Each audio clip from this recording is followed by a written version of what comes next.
One of the things which I didn't mention, with regard to selling, you should always, when you are selling tangible products that the person can make a judgment on in the presentation, you should always aim to get a decision the first time.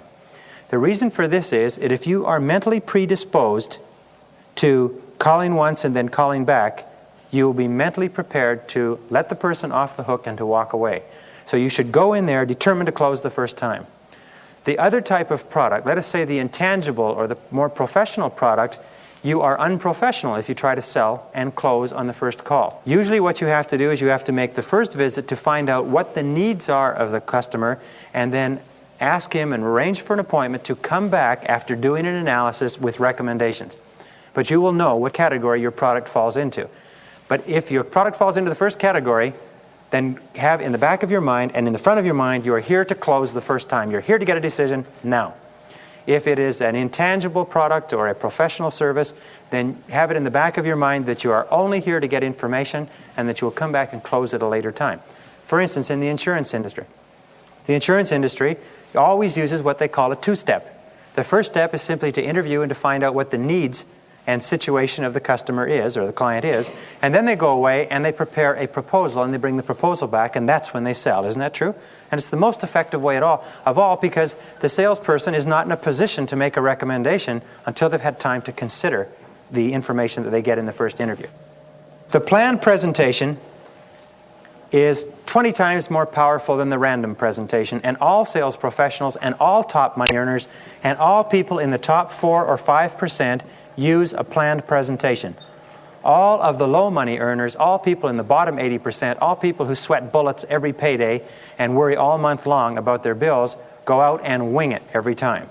The planned presentation is very logical. It's a step-by-step process of teaching and learning. You start and it begins with your opening question. And from your opening question, you then go through a process of showing the prospect what your product does and what it can do for him. You go through what is called a feature and benefit presentation. You say, here is what the product does, and here is what that means to you. This is what's in it for you. In other words, we've put in this new piece of equipment into this machine, and it has decreased the price by X% and increased the output by X%, and it costs the same as the previous machine or as our competitor's machine. In other words, here's the benefit for you. Sometimes you build a case. In other words, you start off with one piece of general information and you go to a second piece of information and you're building a case and you gain acceptance of the validity of each step as you go along. For instance, let me give you an example with selling sales training material or motivational material. Mr. Prospect, would you like to increase your sales by 20 to 30% over the next 12 months? We'd say, yes, I would. So we'd say, okay, let's set that as our goal, 20 to 30% sales increase. And we'd say, now, Mr. Prospect, you realize that the higher the motivation, the higher the level of sales. Isn't that correct? Yes, that's correct. Now, what is true motivation? Well, true motivation comes from an enhanced feeling of competence. Isn't it true that people are more motivated when they feel more competent to do their work, and they're less motivated when they feel less competent? Well, that's true. So if they got skill training that made them feel more competent, that would increase their abilities by, say, 10% per month over the course of the next 12 months, and they went up 10% in effectiveness each month as a result of better skill training in time management, effective communications, creative thinking, closing sales, and so on, do you think that over the course of 12 months, taking one course a month, learning, practicing, coming back, reviewing, developing, and growing, that you could achieve an overall increase of 20 to 30%? The person would say, well, sure, it seems logical to me. You say, well, what date would be convenient for you, April 5th or April 17th? And how many people will be attending the first course? You notice an interesting thing that happens here. By the way, this is roughly the way the presentation worked. They'd say, well, probably April 17th would be better for us. And they say, hey, wait a minute, how much is this going to cost? In other words, the concern about price doesn't even come up in a good sales presentation until the very end of the presentation.